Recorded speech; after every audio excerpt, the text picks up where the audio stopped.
우리 지난주 로마서 서론에 관해서 살펴보았지요. 자, 로마서 우리 편지 서문은 세 부분으로 이루어져 있습니다. 1장 1절서부터 7절까지는 인사말이지요. 그리고 8절서부터 15절까지는 감사의 그러한 말이 있습니다. 그리고 16절서부터 17절까지는 로마서의 주제, 하나님의 의의 계시에 관하여 기록하고 있습니다. 자, 이처럼 1장 1절서부터 17절까지는 로마서 서문이에요. 그리고 1장 18절서부터 3장 20절까지는 하나님의 진노와 심판 가운데 놓여져 있는 죄인들에 관하여 이야기하지요.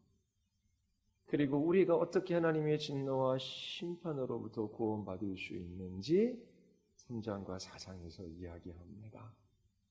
그리고 우리가 받은 구원이 어떻게 안전하고 확신할 수 있는지 5장과 6장, 7장, 8장에서 이야기하지요. 하나님께서 우리를 사랑하셔요. 우리는 그리스도와 연합되어져 있어요. 성령께서 우리를 위하여 역사해 주십니다. 우리 위에서, 우리 옆에서, 우리 안에서 구원하시는 삼위 하나님의 그 역사로 말미암아 우리는 구원에 관하여 확신하며 믿음의 삶을 살아갈 수 있는 것입니다. 자, 오늘은 서문 중에 인사말입니다. 최근에 미국 나사에서 화성으로 우주선을 보냈습니다. 무인 탐사선이지요. 화성까지 약 1억 5천 킬로미터 떨어져 있다라고 합니다. 자, 그 탐사선을 쏘아 보낼 수 있는 그런 발사대와 로켓이 필요해요. 자, 이 로마서 1장 1절서부터 7절까지의 인사말은 로마서를 여행하기 위하여 그렇게 우주선을 쏘아 올리는 발사대와 같습니다. 자, 1장 1절서부터 7절까지 사도 바울 자신이 누구인지를 소개해요. 그리고 이 편지를 받는 사람들이 누구인지 이야기하지요. 그리고 하나님의 복음에 관하여 사도 바울이 말하고 있습니다. 자, 1장 1절 우리 같이 한번 보겠습니다. 바울이 어떻게 자기를 소개하는지 볼게요. 우리 다 같이 한번 읽어보겠습니다. 다 같이 시작.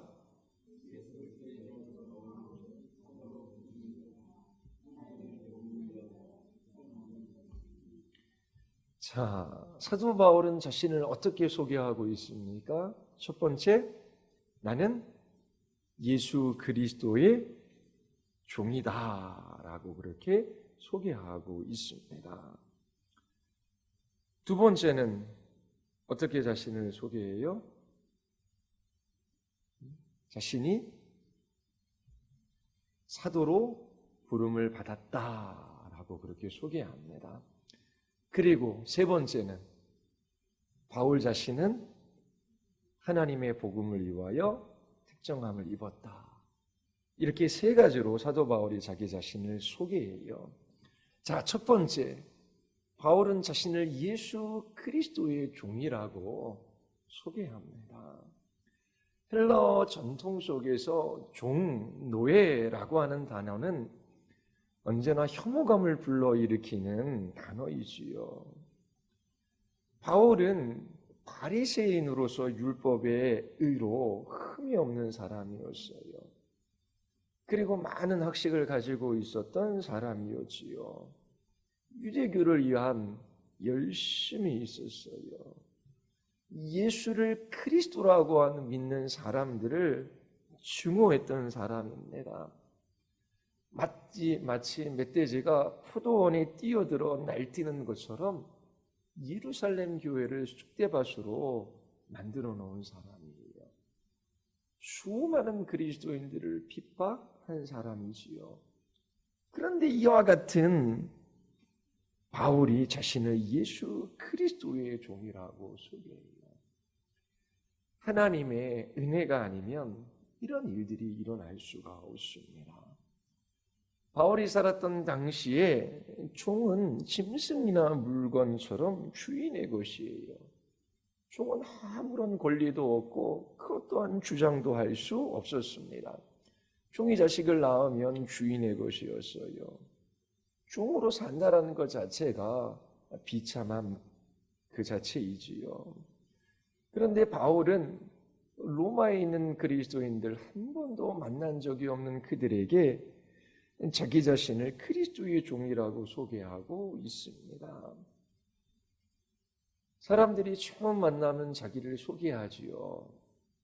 자기 자신의 직분이나 직함이나 자기 자신은 어느 나라에서 왔고 또 어디에 살고 있으니 어떤 일들을 한다. 그게 보통 자기 자신을 소개하고 나타내는 방식이에요. 자기 자신을 다른 사람에게 가장 잘 알릴 수 있는 방식으로 자기 자신을 소개합니다. 사도 바울은 자기 자신을 가장 잘 나타내는 방식으로 택한 단어가 있어요. 그게 뭐지요? 자신을 예수 그리스도의 종으로 소개하는 것입니다. 예수님은 2000년 전 이스라엘에 살았던 실존 인물이에요. 인류의 역사가 그분이 태어나기 전, 그분이 태어나기 후로 나뉘어집니다. 예수님께서는 기원 후 30년경 로마의 가장 끔찍한 사형 방식이었던 십자가의 형틀에서 돌아가셨어요. 자기 십자가를 메고 골고다 언덕을 오르는 그 예수님을 향하여 사람들은 비웃고 조롱했습니다. 자신도 구원하지 못하는 이가 어찌 다른 사람들을 구원할 수 있겠느냐 비아냥거렸어요. 이처럼 사람들의 비웃음과 조롱거리가 되어 십자가에서 죽으신 분이 바로 예수님이에요. 그런데 그분의 종이라고 사도 바울은 자기 자신을 소개하고 있어요. 바울이 정신 나간 사람입니까? 인류의 역사 가운데 위대한 지성인 중 한 명이에요. 그가 어떻게 이런 고백을 할 수 있게 되었을까요? 그의 목소리에 귀를 기울여야 합니다. 이 위대한 로마서를 기록한 바울은 제정신이 나간 사람이 아니에요.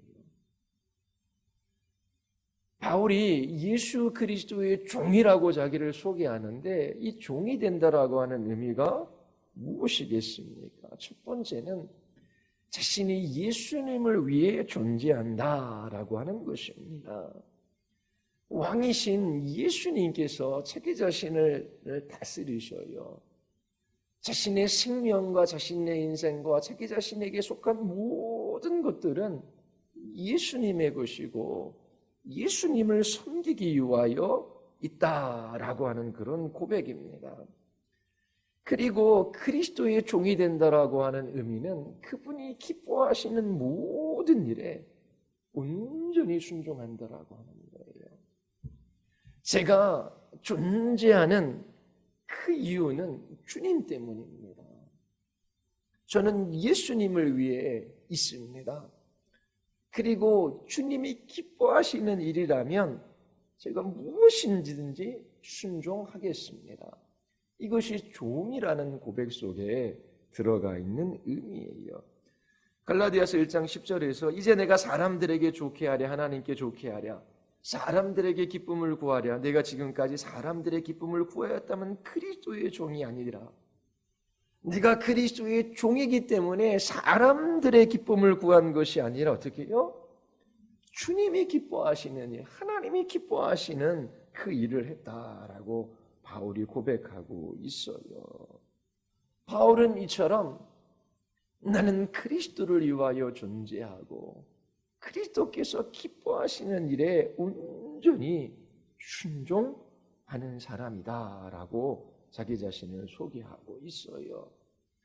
십자가에 못 박혀 저주받은 그 사람이 누구이길래 한 사람의 인생을 이처럼 바꾸어 놓을 수 있었을까요? 십자가에서 죄인들을 위하여 저주받고 죽은 그 예수, 죽은 자 가운데서 부활하신 그 예수, 그분이 바로 하나님의 아들이시기 때문입니다.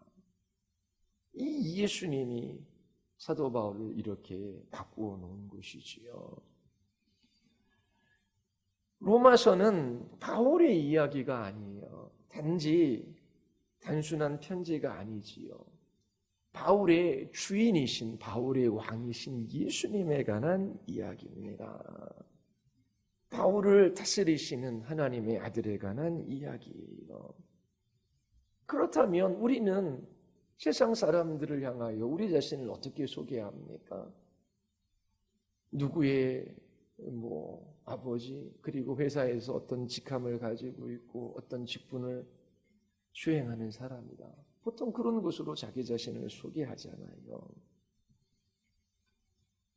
우리 또한 예수 그리스도의 종입니다.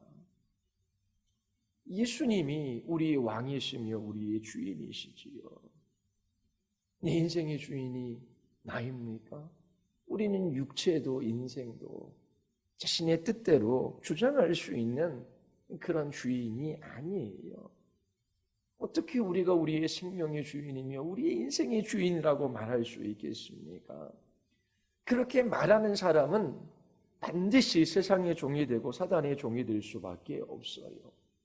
그러나 예수 그리스도께서 나의 주님이시다, 나는 예수님의 종이다 라고 온 마음으로 고백하는 사람들은 그 모든 것에서 자유하는 그러한 복된 삶을 살아갈 수 있어요.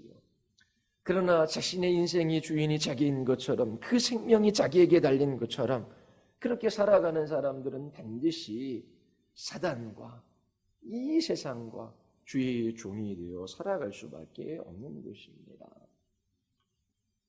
종이 받는 위로가 있어요. 여러분들 하이델베르그 이론 문답 1문 배웠지요.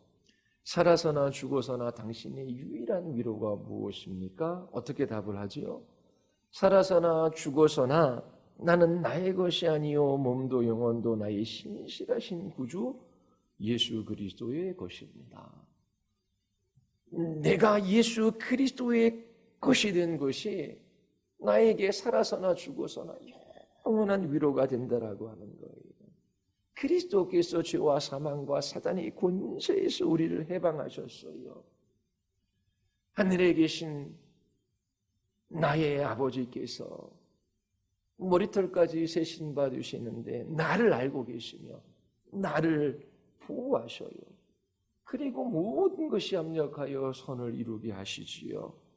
성령께서 우리 안에 하나님의 사랑을 확증시켜 주시고 우리가 구원받았음을 깨달아 알게 하셔요. 그리고 우리의 마음을 다하여 즐거이 기꺼이 주님을 위하여 살아가도록 우리 안에서 역사해 주셔요. 이처럼 그리스도의 종된 사람들에게 놀라운 위로가 있는 것입니다. 또 이 누구누구의 종이라고 하는 것은 구약에 나오는 표현이지요. 모세는 하나님의 종, 다윗도 이사야도 하나님의 종이었습니다. 그런데 바울이 자신을 예수 그리스도의 종이라고 하는 것은 바로 예수님을 야훼의 자리, 하나님의 자리에 놓는 거예요. 이렇게 사도 바울이 자기 자신을 예수 그리스도의 종이라고 고백하는 것은 부활하신 그리스도께서 만유해 주시며 또 바울은 그리스도께서 주신 그 사명을 받은 자임을 고백하고 있는 것입니다. 자, 두 번째로 바울은 자기 자신을 뭐라고 이야기해요? 사도로 부름을 받았다. 사도에 몇 가지 조건이 있어요. 첫 번째는 부활하신 그리스도를 목격해야 돼요. 두 번째는 그리스도께로부터 직접 부름을 받아야 돼요. 그리고 그 부름받은 사명을 따라 평생도록 복음을 전하며 살아가는 사람들을 사도라고 부릅니다. 이 사도는 특별한 사명을 위하여 선택을 받아 파송된 사람이에요. 그래서 자기를 보내는 자를 대표하는 충분한 권위를 가지고 있는 사람이지요. 그래서 사도들은 특별한 권위의식을 가지고 있었어요. 그런데 바울은 예수님을 따라다녔던 제자가 아니에요. 예수님 계셨을 당시에 사도로 부름을 받지 않았어요. 그래서 바울은 사도직을 의심하는 사람들에 의해 공격을 많이 받았습니다.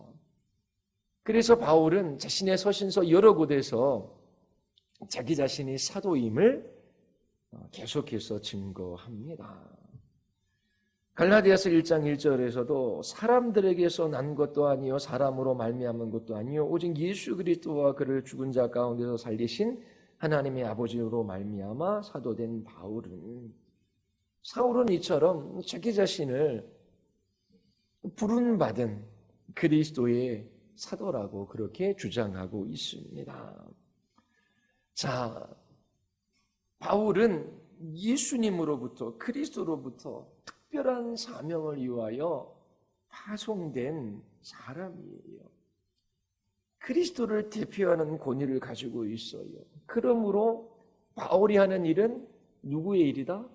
그리스도의 일이다. 바울 자신의 일이 아니라고 하는 것이지요.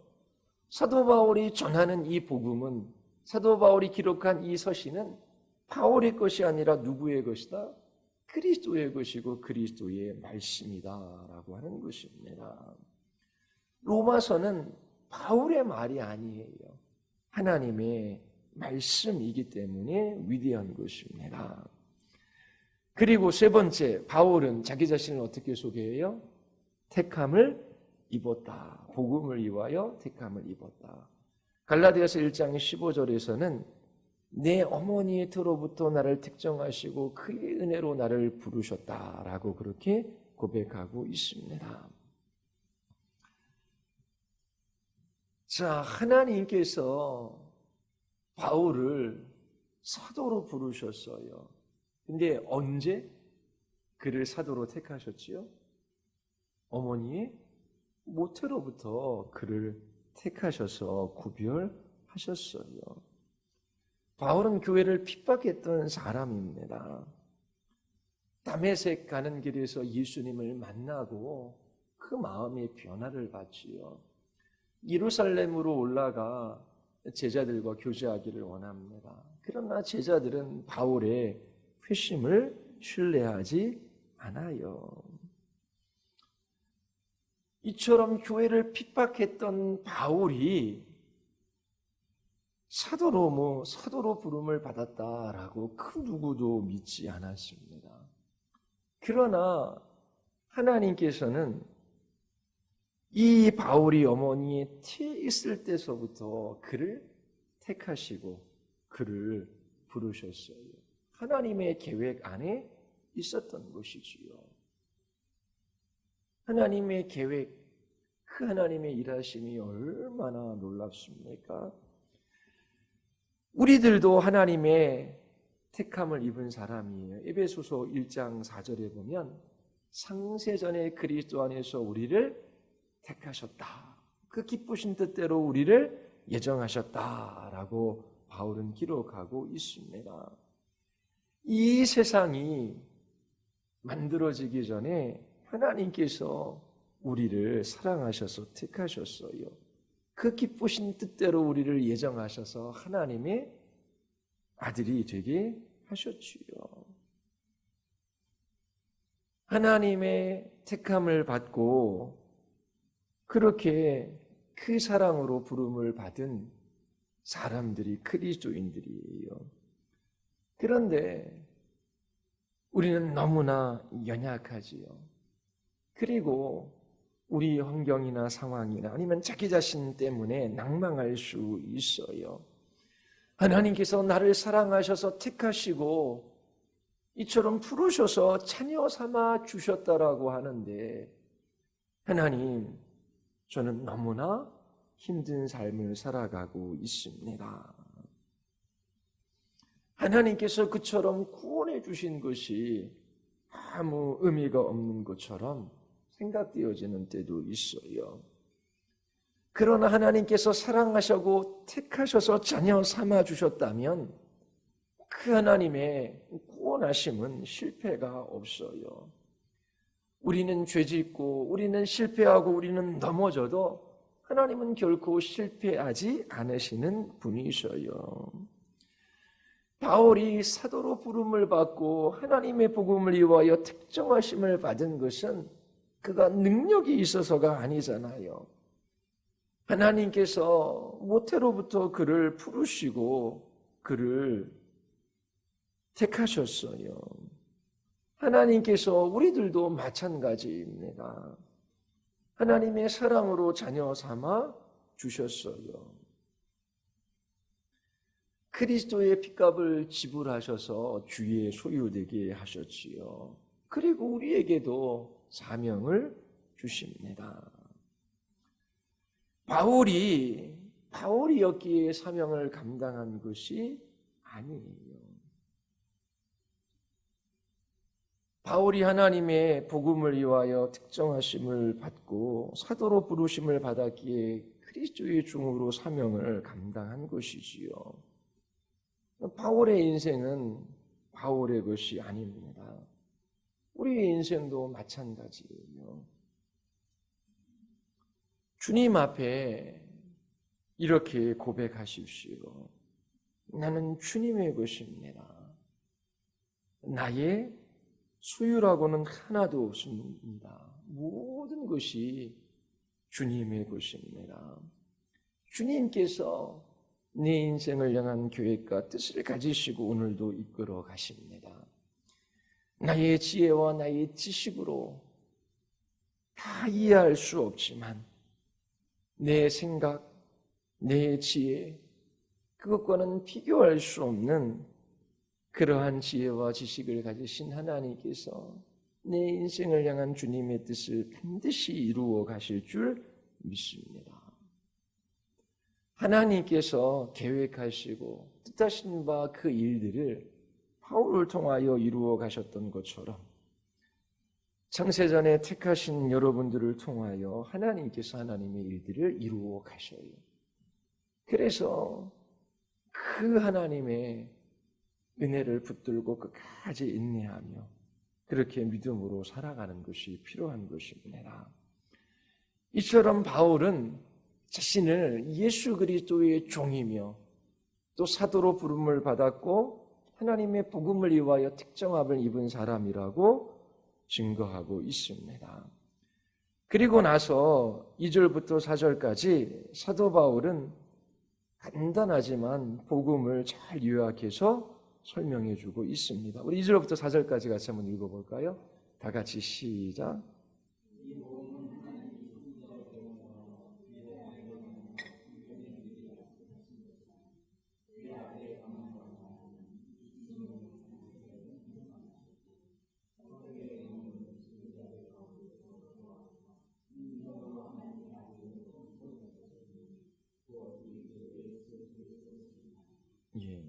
자, 2절에 보면 복음은 하나님이 뭐 하신 것이다?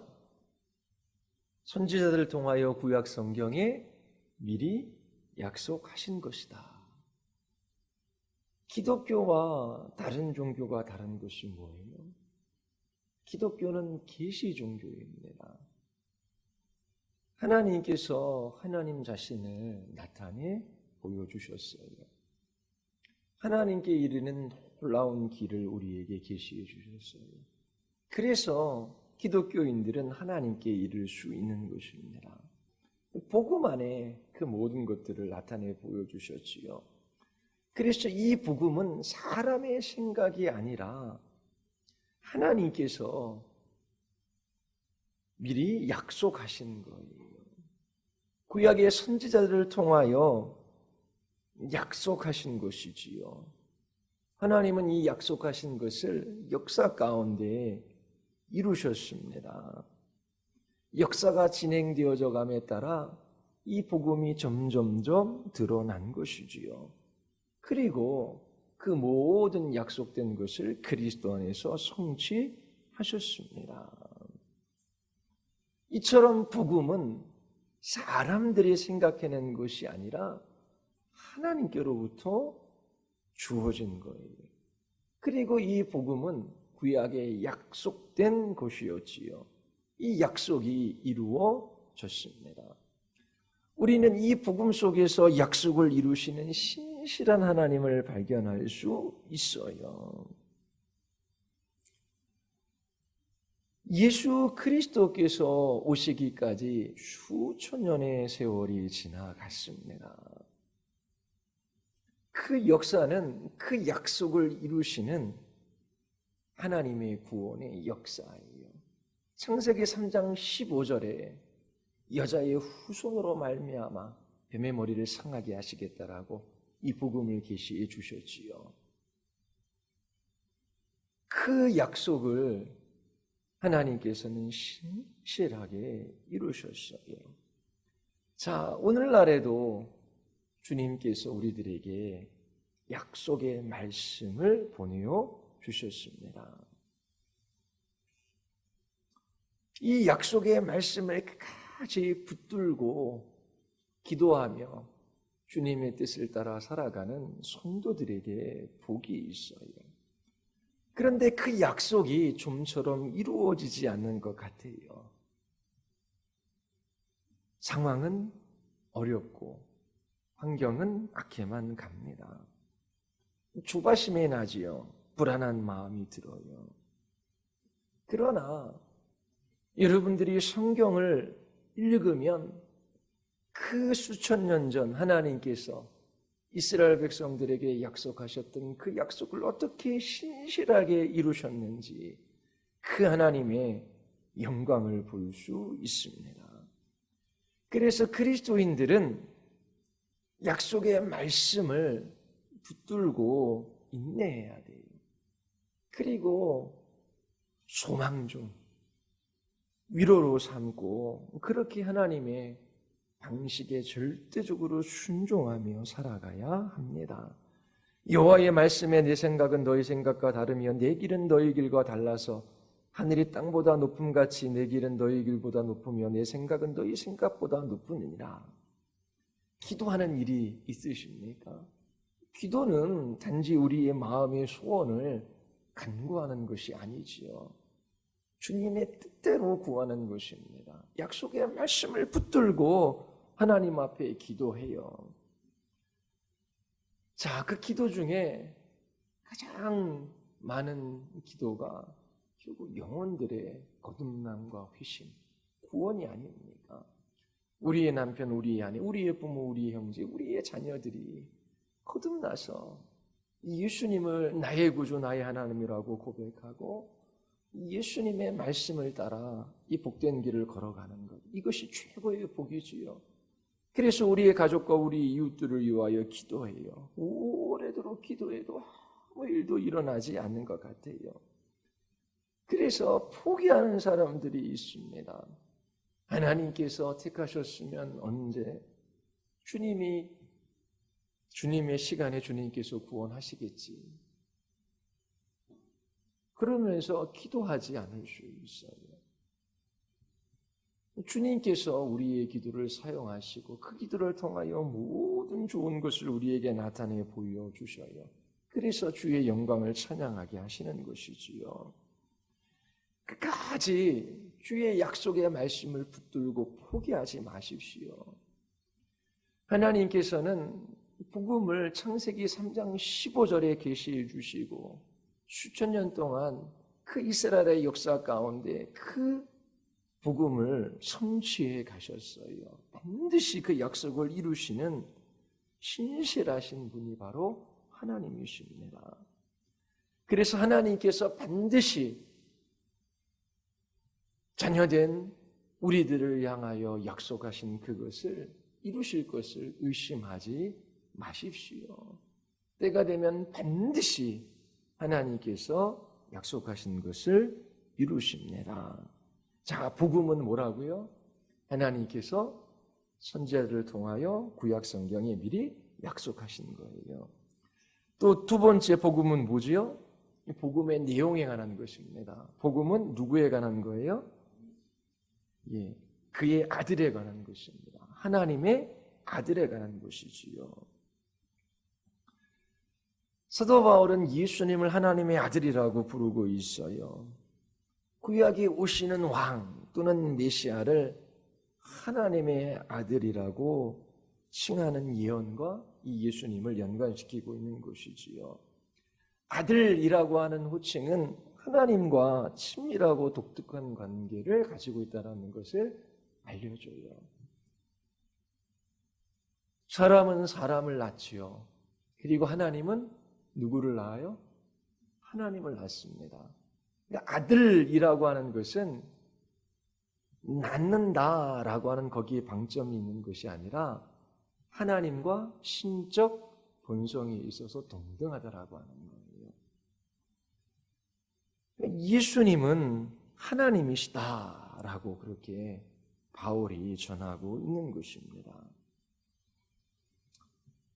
복음을 전한다라고 하는 것은 이 하나님의 아들이신 예수님에 관해서 전하는 거예요. 하나님의 아들이신 예수님이 이 역사의 마지막 때에 오셔서 주인들을 구원하시고 그 하나님 나라를 이 땅 가운데 세워 주십니다. 이 일을 하시는 분이 바로 하나님의 아들이신 예수 그리스도셔요.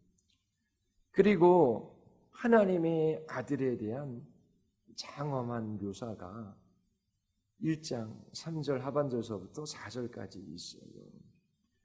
육신으로는 다윗의 혈통에 나셨고 성결의 영으로는 죽은 자들 가운데서 부활하사 능력으로 하나님의 아들로 선포되셨으니 곧 우리 주 예수 그리스도시니라. 자, 육신으로 말하면 아들은 메시아의 약속에 따라 다윗의 왕의 자손으로 태어나셨어요. 예레미야 23장 5절에 보면 내가 다윗에게 한 의로운 가지를 일으킬 것이라. 그가 왕이 되어 지혜롭게 다스리며 세상에서 정의와 공의를 행할 것이며. 자, 메시아는 다윗의 후손으로 오시는 분이셔요. 그리고 그분은 왕이시지요. 하나님의 백성들의 원수를 정복하시고 영원한 의와 평강을 가져오시는 분이셔요. 이사야서 35장 10절에서도 여호와의 속량함을 받은 자들이 돌아오되 노래하며 시온에 이르되 그들의 머리 위에 영원한 희락을 띠고 기쁨과 즐거움을 얻으리니 슬픔과 단식이 사라지리로다. 메시아로 말미암은 구속의 기쁨이 하나님의 백성들에게 주어져요. 그들의 슬픔과 탄식이 변하여 기쁨과 즐거움이 되는 것이지요. 이처럼 바울은 이 구약의 메시아에 대한 약속이 다윗의 자손으로 오시는 예수님 안에서 이루어지는 것을 보았어요. 그리고 이 복음을 이렇게 증거하고 있는 것이지요. 두 번째는 성결의 영으로 말하면 아들은 죽은 자들 가운데 부활하여 하나님의 우편에 올리심을 받은 후에 하나님의 권세 있는 아들로 임명되셨어요. 부활을 통해서 하나님의 아들로 임명되었다라는 뜻이 아니지요. 이 땅에서 연약하고 그리고 비천한 모습으로 계셨던 하나님의 아들이 부활하고 승천하시고 하나님의 우편에 앉으셔서 왕으로 즉위하셨다라고 하는 의미입니다.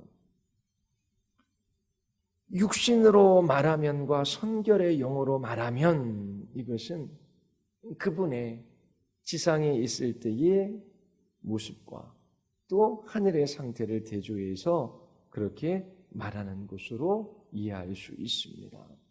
여기서 성결의 영, 거룩한 영이지요. 로마서 8장에서도 성령께서 우리를 부활을 하게 하십니다. 근데 왜 성결의 영으로 말했을까요? 구약에 보면 사울이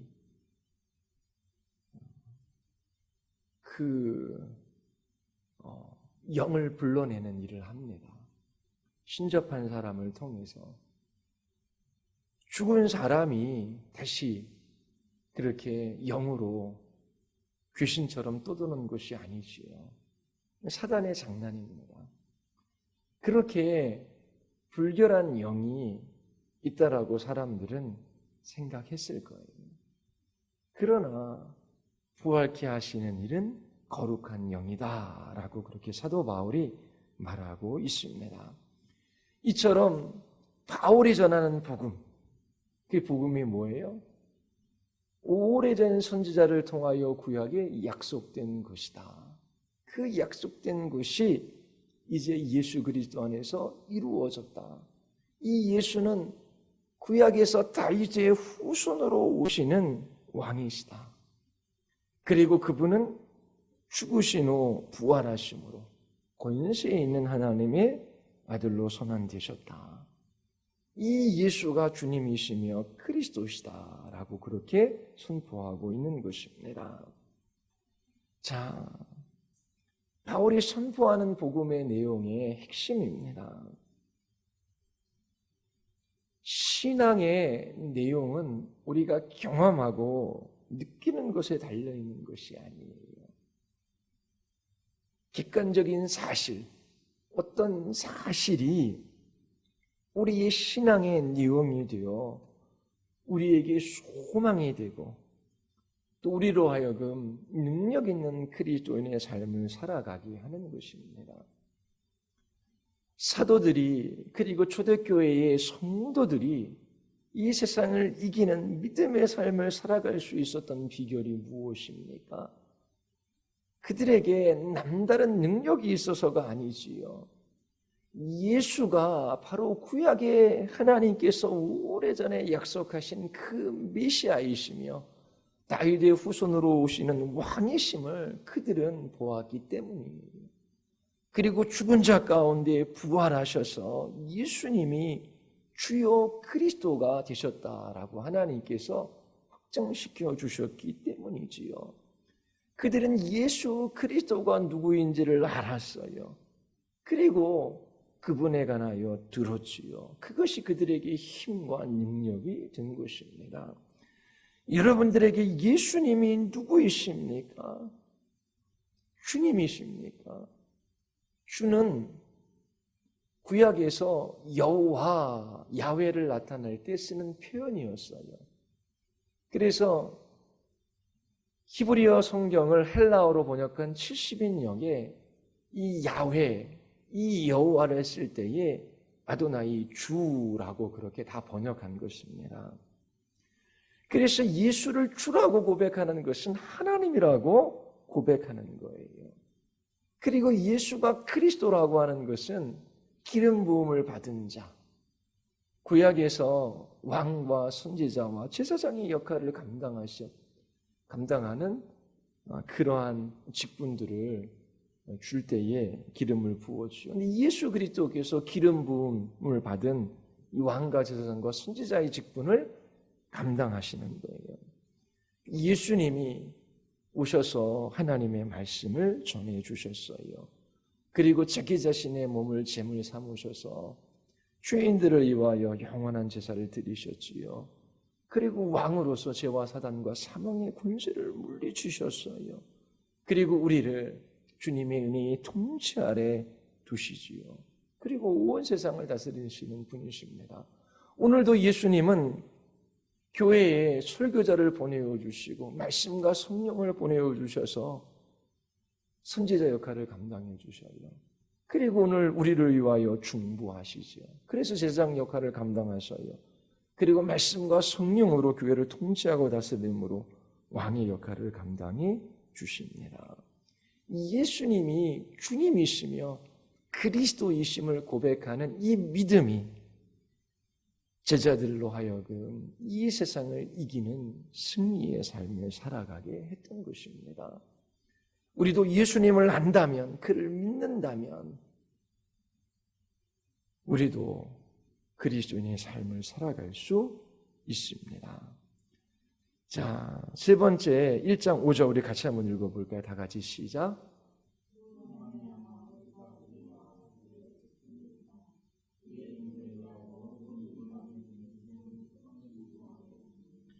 자, 바울의 사도직과 그리고 그 사명에 관해서 이야기하고 있습니다. 바울이 사도의 직분을 받았지요. 근데 이 사도직은 어떻게 받은 것입니까? 은혜로 받은 거예요. 그리고 그 직분을 감당할 때에 그가 목적으로 삼는 것이 있어요. 그게 뭐예요? 사람들로 하여금 믿어 순종하게 하는 것입니다. 그리고 그 목표는 주님의 이름, 주님의 영광임을 5절에서 설명해 주고 있어요.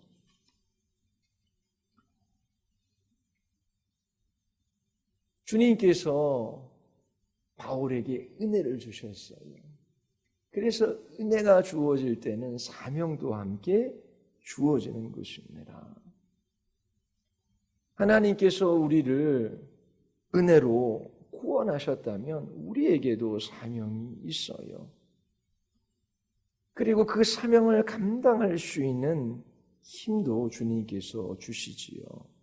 사도 바울은 내가 나된 것은 하나님의 은혜로 된 것이니 내게 주신 그의 은혜가 헛되지 아니하며 내가 모든 사도보다 더 많이 수고하였으니 내가 한 것이 아니요 오직 나와 함께 하신 하나님의 은혜로다. 은혜 때문에 더 많이 수고할 수 있었다. 은혜로 나에게 사명을 주시고 그 은혜로 인하여 그 사명을 감당하게 하셨다라고 그렇게 고백하고 있어요.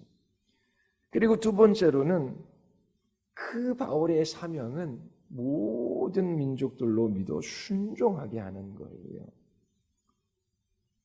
은혜는 믿음을 통해서 오고 또 은혜의 목표는 믿어 순종하게 하는 것입니다.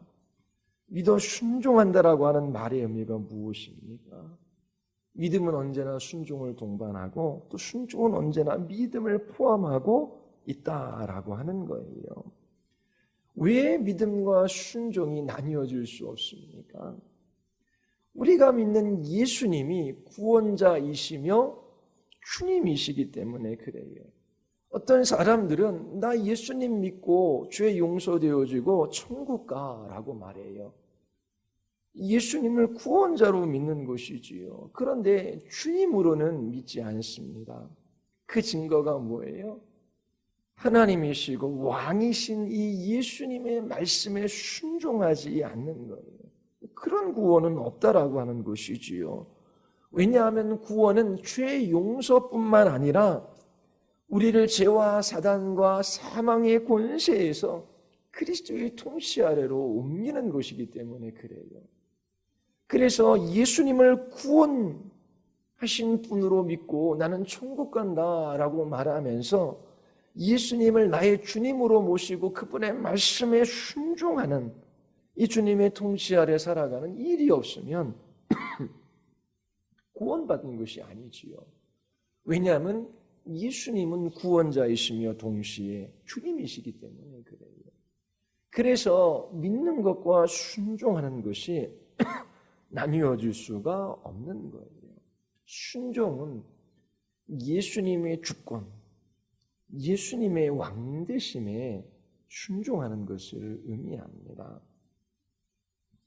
이처럼 로마서는 하나님의 은혜로 우리가 구원받았음을 강조해요. 그리고 또 하나는 우리가 죄와 사망과 사단의 권세에서 그리스도의 주권적인 은혜의 통치 아래 옮겨졌음을 이야기합니다. 이처럼 그리스도께서 오늘도 다스리시기에 우리는 순종하며 살아가는 것입니다. 그리고 그 마지막은 뭐예요? 그의 이름을 위하여. 하나님께서 바울을 부르셔서 사명을 감당하게 하시는 최종 목표는 주님의 이름, 주의 영광입니다. 주님께서 구원하시는 방식이 그래요. 주님께서 은혜를 베풀어 주셔요. 그래서 우리는 그 은혜로 말미암아 구원을 받아요. 은혜로 말미암아 우리에게 사명을 주셔요. 그 사명을 감당할 수 있는 것도 주님의 은혜입니다. 이 은혜로 말미암아 믿음이 주어져요. 그리고 하나님의 아들을 믿는 믿음으로 살아갈 때에 우리 안에 이 세상을 이길 수 있는 그런 힘을 주께서 공급해 주시는 것이지요. 그래서 날마다 성도들로 하여금 예수 그리스도를 바라보게 하셔요. 주님의 은혜가 아니면, 주님이 아니면 제가 살아갈 수 없습니다. 주님께서 은혜 베풀어 주시지 아니하시면 제가 주님께 순종할 수도 없습니다. 예수 그리스도를 바라봐요. 우리를 위하여 십자가에서 죽으신 예수 그리스도. 그분이 우리를 위하여 이 모든 것들을 통치하고 다스리실 것을 굳게 믿기에 그 예수 그리스도를 바라보는 그 믿음을 통하여 은혜가 주어지고 우리는 그리스도의 이름만 높이는 삶을 살아가게 되는 것입니다. 그리고 마지막으로 우리 하나만, 우리 6절, 7절 그리스도인이 누구인지를 설명해 주고 있어요. 우리 같이 한번 읽어보겠습니다. 같이 시작.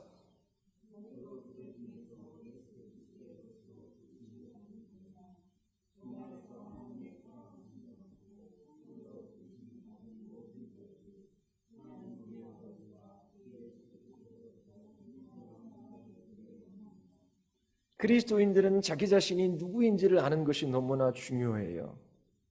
그리스도인은 하나님께 부름받은 사람들이지요. 하나님께서 사랑하셔서 부르신 사람들이에요.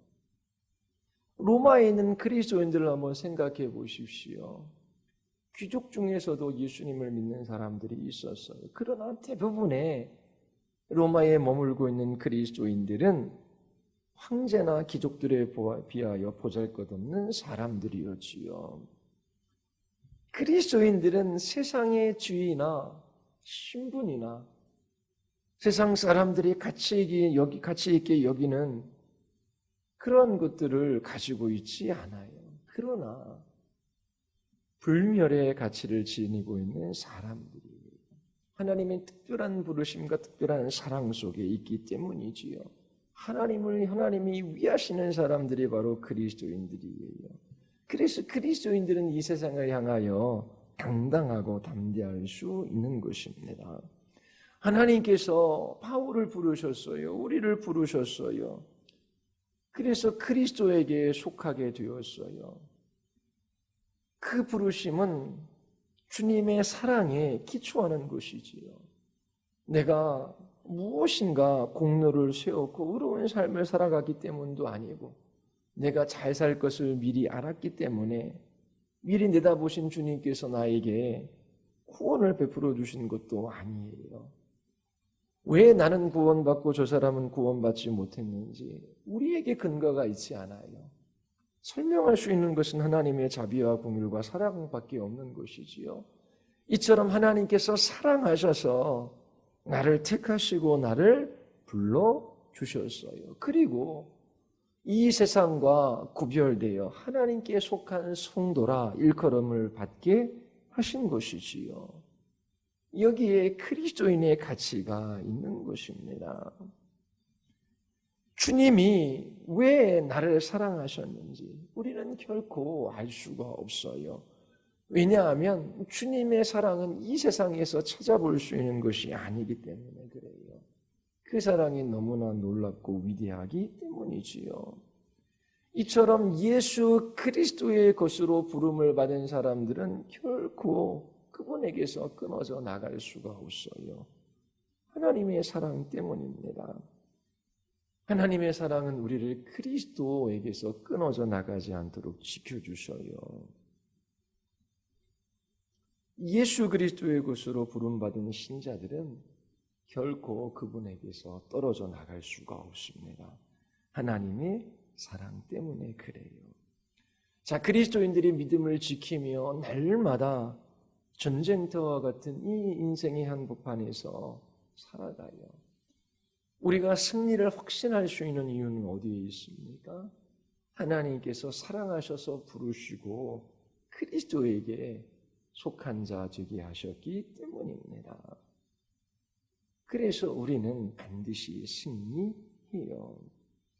그리스도인들은 하나님께서 아들을 주시기까지 사랑한 사람들이에요. 그리고 그들을 죄로부터 해방하셔서 하나님께 속하는 성도로 불러주셨지요. 이렇게 하나님의 사랑으로 말미암아 택함받고 부름받아 성도라 일컫는 이 로마에 있는 그리스도인들에게 하나님 우리 아버지와 주 예수 그리스도로부터 은혜와 평강이 있기를 사도 바울은 축복합니다.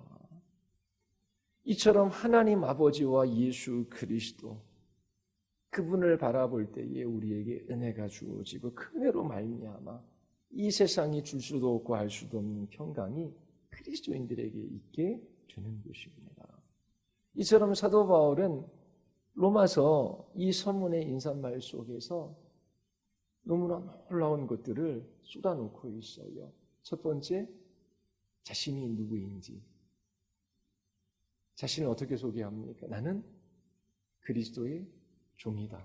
두 번째, 나는 사도로 부름을 받았다. 세 번째, 나는 택함을 받았다. 그리고 복음에 관해서 이야기해요. 복음에 관해서 이야기하는 것 뭐가 있어요? 이 복음은 구약의 선지자를 통하여 오래전에 약속된 거예요. 하나님께 역사를 통해 이 복음을 이루셔요. 그리고 이 복음은 누구에 관한 거예요? 예수 그리스도, 예수가 하나님의 아들이시다. 그래서 구약에서 약속된 메시아, 다윗의 후손으로 오시는 그 메시아가 바로 예수님이시고 예수님이 부활하심으로 그분이 왕으로서 등극하셨다라고 하는 것을 선포해요. 이 복음은 예수님이 누구이신가라고 하는 것을 전하는 거예요.